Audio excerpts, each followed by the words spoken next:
Good morning! Welcome my channel, Miss Palaka. Magligo-ligo na ta. There is sa libreng tubig.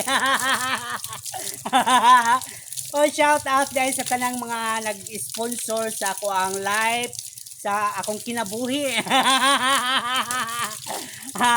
Idol Lucita from Consolacion City, Cebu.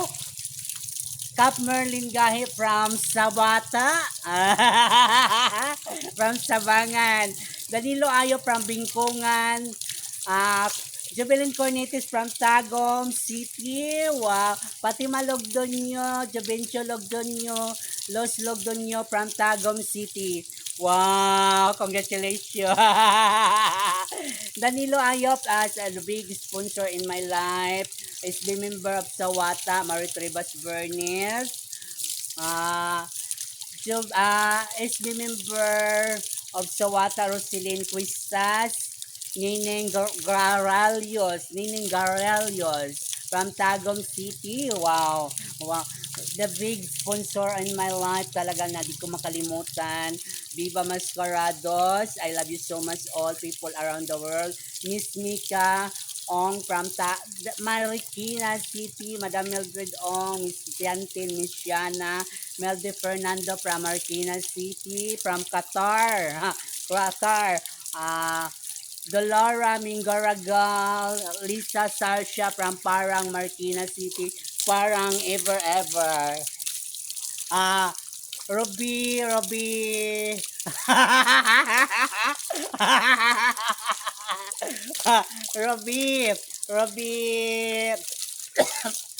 Robbie and Kuya Tino Mendoza and Miguel Perdido Cruz, sa Tanang Cruz family, dyan sa Marikina City, all people around the world, mga Pagsama family, sa tanang mga nag-sponsor in my life, Adel Padamasco around the world from Marikina City. Thank you sa lahat-lahat na nagmamahal, nagsuporta sa kuha, sa bago ko na monetize, nasa tabi na po na sila, si Norma Rock, Ed Castellion from Cadiz City, Norma Rock from Makati City. Thank you everything, Midjek. Midjek. Midjek from Marikina City down to Tagbilaran City Ball. Love you guys.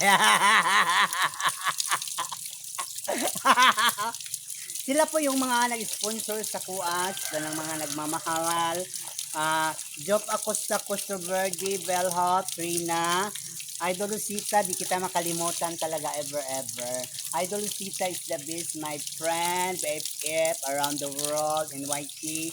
Bago kami nag-artist, bago kami na-approve, na bilang isang artist, isang trabahante ni YT Industry, ni Boss Nita, Channel Industry, whatever. Kami po ay mga simpleng vlogger, simpleng mamamayan. Ginagawa po namin ang tama, hindi po kami nagpa-boosting para lumaki ang aming like, ang mga views. Parang politics din yan, may dayaan. Yeah. Bilang isang vlogger, pag mapira ka na, madatong ka na, pwede mong i-boosting para magiging marami kang followers. Tingnan niyo guys, ang daming followers, pero konti lang ang mga nag-react, nag-like. Parang magtaka ka, ang daming likes. Kasi ako guys, makakuha na ako ng likes o 10 o dalawa whatever, reaction, whatever. Masaya na po ako dyan kasi totoong tao po yung nagko-comment sa kuha, totoong tao yung nanonood sa kuha, totoong tao na natutuwa po sa kuha. Kapite channel. I love you everything. Yeah. Diba guys, kwentuhan lang po yan guys.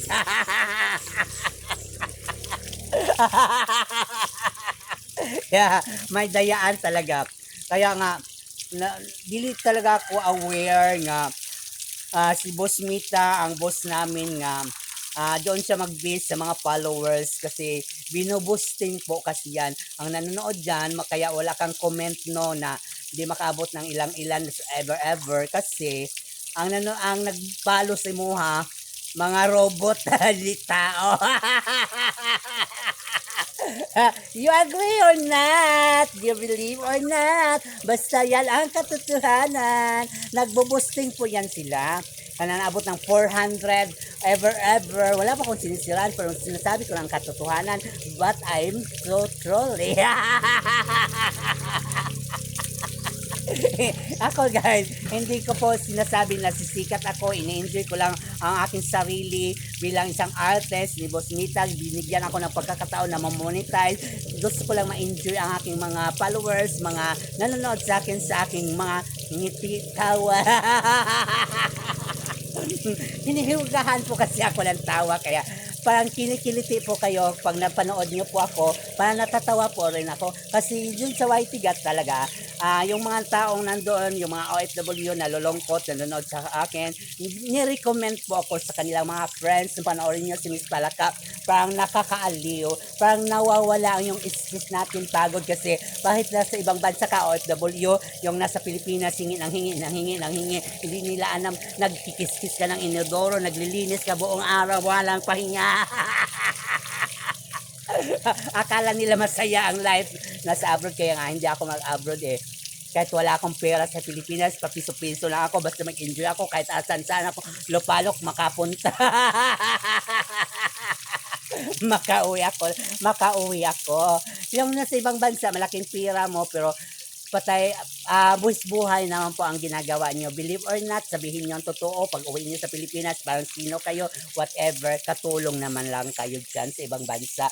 Yung ibang mga tao na sa ibang bansa. Yung ibang taong pinapalad, yung iba naman, OFW, nasa loob ng bahay, naglilinis, or ever, anong autos yan. Kak! Bye! Thank you for watching, everyone, so much. I love ever.